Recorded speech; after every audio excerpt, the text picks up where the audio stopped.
If you're having problems dealing with exponents on the SAT, this video is for you. So in this video, I'm going to be showing you how to solve questions on exponents on the SAT. And this is going to be a review of how exponents are tested on the SAT. All right, if you are just coming here for the first time, thank you for watching this video. Make sure you subscribe before the end of this video so that you can get more videos on SAT math review. And if you are a returning subscriber, thank you so much again for watching.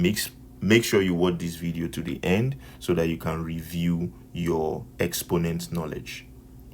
All right, so we have here 16x squared all raised to the power of half. And which of the following expressions, the question says, is equal to this value? Now, when you have this kind of expression on the SAT, there is a rule of exponents, one very important rule of exponents, which says that when an exponent is raised to a value, when a product, AB rather, is raised to an exponent, all right, the value of that is each value takes the exponent. So here, for example, the product here is A times B raised to power n. So each one, A is raised to power n and B is also raised to the power n. All right, so we're going to use this rule to solve this question here.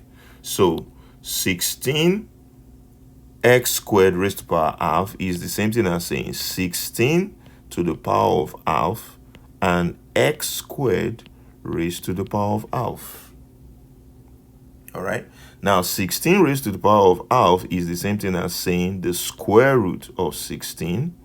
Then x squared raised to the power of half, you just multiply 2 by half. Now, what is the square root of 16? That is 4. Then 2 times half is 1. So this is x raised to the power 1. So this is 4x. So the value of this is 4x. All right. And that comes from understanding this rule here. A times B to power n is the same thing as saying A to power n times B to power n. All right, so based on this solution, I want you to solve this in the comment section. 49x